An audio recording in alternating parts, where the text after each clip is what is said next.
नमस्कार। आज हम पहुँचे हैं एमडीयू रोहतक। एमडीयू रोहतक के वीसी वाइस चांसलर आज प्रोफेसर डॉक्टर सुमेधा दानी की रिटायरमेंट पार्टी में पहुँचे हैं। यहाँ पर देख सकते हैं कि बुद्ध के सामने जो नमन करते हुए व पुष्प अर्पित करते हुए एमडीयू के जो वाइस चांसलर हैं वो, और यहाँ पर जो डॉक्टर सुमेधा दानी जिनकी रिटायरमेंट है वो एक परिचय का मोहताज नहीं है।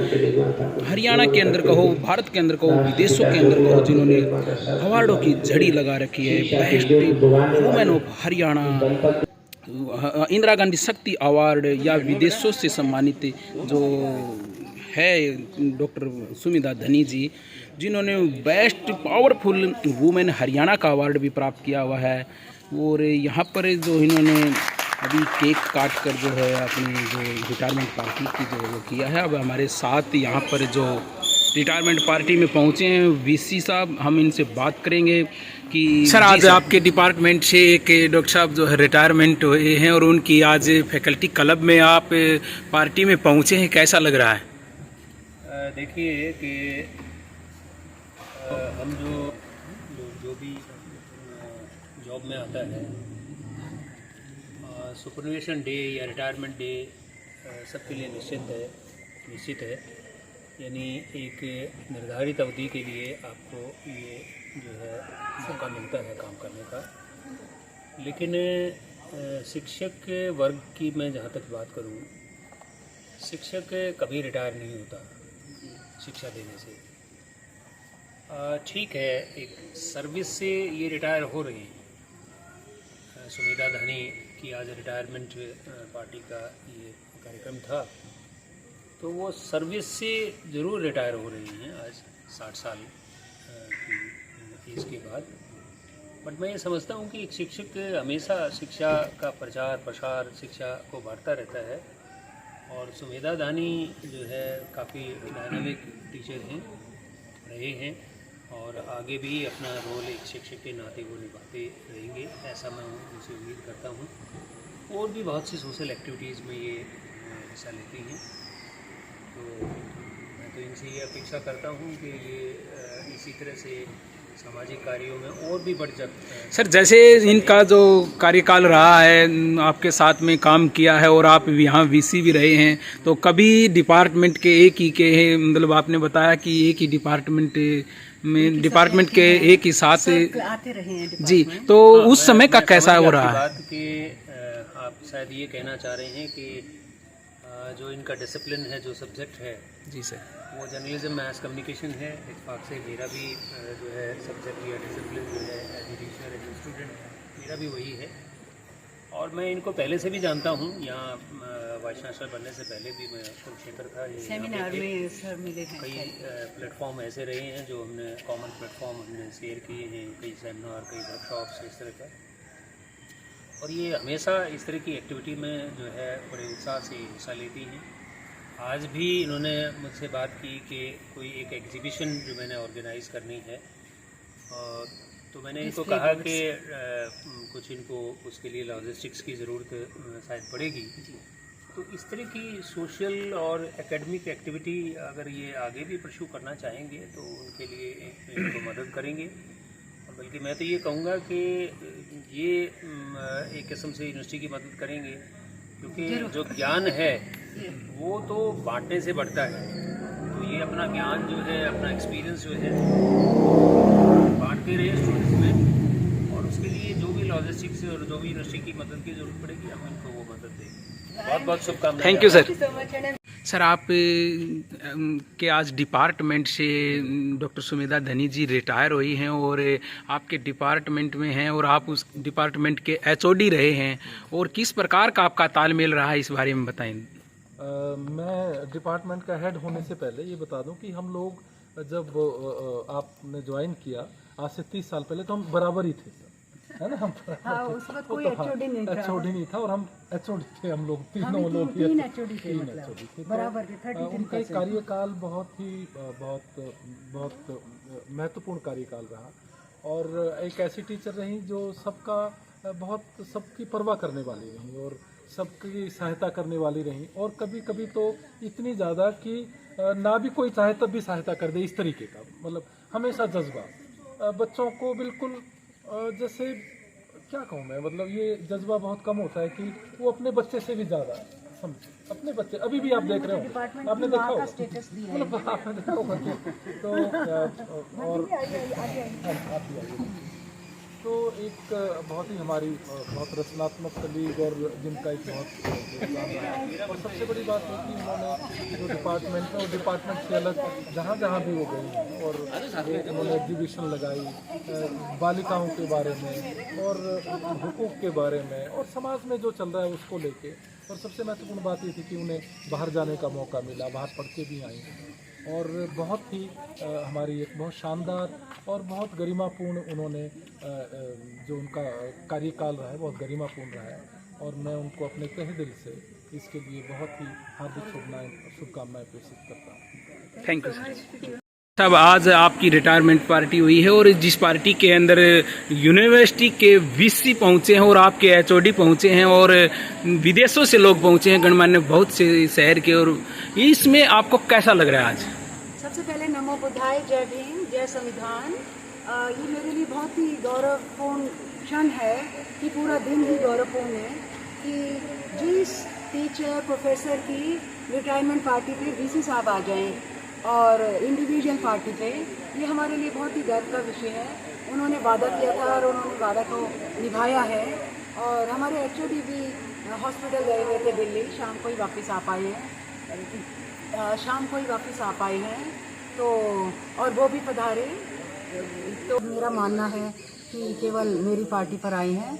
मैं रात को 11:20 के करीब इनविटेशन उनको पहुंचा के आई थी और वो अभी जो अन्य 5 लोग रिटायर हो रहे थे, जिनमें हम 3 प्रोफेसर, तो मैंने सबको रिक्वेस्ट करी कि हमने अभी केक का इंतजार किया हुआ है, नहीं काटा है और आपकी प्रेजेंस में आपके साथ ही काटेंगे। तो उन्होंने कहा कोई आए ना आए मैं अवश्य आऊँगा। तो ये एक टीचर के लिए और हमारे एक ही सब्जेक्ट से जो बिलोंग करते हैं तो बहुत ही आदर की बात है। और उन्होंने अपना हमारी बात का सम्मान रखा बुलावे का, ये भी बहुत ही अच्छी बात है। और अमरजीत जी, मैं आपको ये बताना चाहती हूँ कि ये जो रिटायरमेंट पार्टी थी ये सबसे यूनिक रही होगी कि जिसमें हमने एक तो बुद्ध की वंदना से स्टार्ट करा। हमारा भिखुगण जींद से और दिल्ली से भंते क्षमाशील और चांदनी चौक वाले भंते आए। तो हमारे रोहतक के वासियों को एक कि बौद्ध धर्म में कैसे प्रार्थना की जाती है, पाली भाषा में कैसे प्रार्थना की जाती है, सबको पाली भाषा में उन्होंने बुलवाया भी। जैसे कि आप जानते हैं अमरजीत जी, किताबों में लिखा जाता है कि संस्कृत सबसे प्राचीन भाषा है और ये एक मिथ है। संस्कृत सबसे प्राचीन भाषा नहीं है। मैंने देश में बहुत ज़्यादा भ्रमण करा है। उसको आप कहिए कि लुम्बिनी से लेके कन्याकुमारी तक, जो कि भगवान बुद्ध का भी क्षेत्र था, तो वो पाली भाषा है। और जैसे मेरा एक कोलीग उड़ीसा से आता है, तो उड़ीसा आपने अपने जीवन पर एक जो यहाँ पिक्चर चलाई है, इसका क्या मकसद था? इसका मकसद ये था कि एक मैं आपको ये भी बताना चाहती हूँ कि अभी वो हरियाणा के भूतपूर्व जो सीएम हो गए हुड्डा साहब, तो उन्होंने अपने हाथों से मुझे पावरफुल वीमेन ऑफ हरियाणा का अवार्ड पिछले जून में दिया था। और वो यहीं के गजानिया होटल में था, जो कि 10 किलोमीटर दूर है। और हरियाणा सरकार ने अपना बेस्ट अवार्ड इंदिरा गांधी महिला शक्ति अवार्ड 1921 में दिया था, जो कि हमारे सीएम साहब के घर कोठी पर चंडीगढ़ में अवार्ड सेरेमनी हुई थी। और इसके अलावा कई अंतर्राष्ट्रीय अवार्ड, कई नेशनल और कई इंटरनेशनल अवार्ड्स मुझे मिले हैं। और वीसी साहब पूरी तरह से वाकिफ़ हैं, क्योंकि वीसी साहब 207-8 से वाकिफ़ हैं। और जबकि वीसी साहब कुरुक्षेत्र यूनिवर्सिटी में प्रोफेसर लगे थे और तब हम कुरुक्षेत्र यूनिवर्सिटी में कॉन्फ्रेंस पे गए थे, तब से मुलाकात है। 2008 में हुड्डा साहब जो सीएम फैमिली है, उनके घर में एक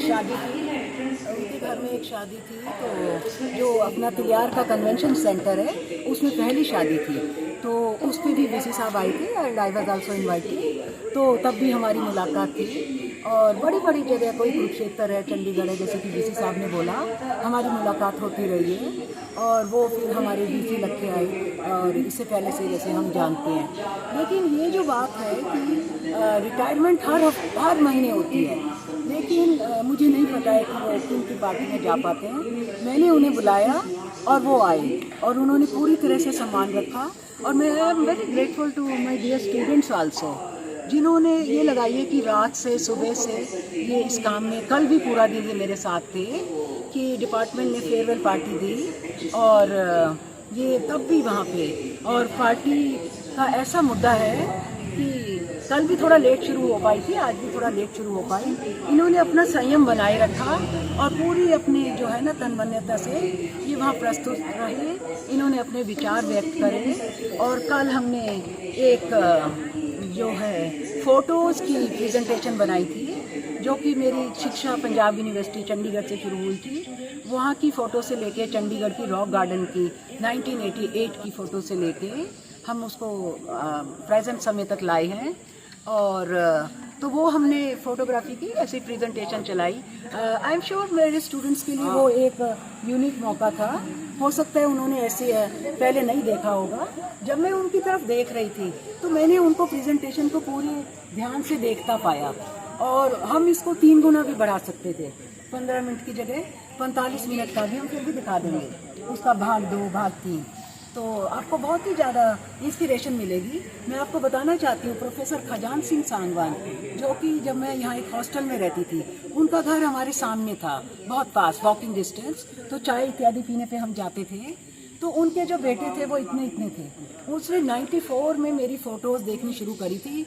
तो कहता था, आंटी कहाँ की फ़ोटो है, मेरे घर लेकर आओ। थाईलैंड की फ़ोटो, सिंगापुर की फ़ोटो। बच्चों ने मेरी फ़ोटो देख देख के बड़े हुए हैं। और उसके बाद वो कार्डिफ में पढ़ने गया बेटा, कार्डिफ यूके, वहाँ पढ़ने गया। अब बहुत ही सफल इंसान है। और प्रोफेसर साहब हमारे रिटायर हो चुके हैं महर्षि दयानंद यूनिवर्सिटी से, मेरे सीनियर थे। और कि हम उनके बच्चों को भी जो है थोड़ा सा मार्गदर्शन कर पाए। एक ऐसी शख्सियत हैं कि जो उनके स्टारडम का जो पीरियड था, उसके बाद के पीरियड उनका ज़्यादा प्रोडक्टिव रहा है, मेरा ऐसा मानना है। ऐसे में बहुत से मेरे भी जो टीचर रहे हुए हैं, उनको भी मैं जानता हूँ कि जिन्होंने रिटायरमेंट के बाद एकेडमिक्स जो आउटपुट की बात है वो उससे भी ज़्यादा किया जो उन्होंने अपने एकेडमिक जीवन में किया। क्योंकि एक तो टीचर कभी रिटायर नहीं होता, वो हमेशा स्टूडेंट और टीचर ही रहता है। वो लाइफ लॉन्ग लर्निंग उसकी होती रहती है, और ऐसा होना भी चाहिए। तो इस उम्मीद के साथ कि सुमेधा धानी जो है अपनी एकेडमिक और ख़ास कर जो अपनी सोशल एक्टिविटीज़ हैं उनको वो कंटिन्यू रखेंगी और समाज में अपना कंट्रीब्यूशन, भगवान उन पर मेहरबान रहा कि उनको एक अच्छी यूनिवर्सिटी में काम करने के लिए मौका मिला, एक अच्छे विभाग में काम करने के लिए मौका मिला, एक अच्छे सब्जेक्ट को पढ़ने के लिए मौका मिला, एक अच्छे सब्जेक्ट की मैं कहूँगा एक अच्छे डिसिप्लिन जिसकी जो है जो कि बहुत ही डायनामिज्म सब्जेक्ट में भी और खुद सुमेधा धानी में भी रहा है। अंत में मैं यही कहूँगा कि I wish a very healthy happy life for you.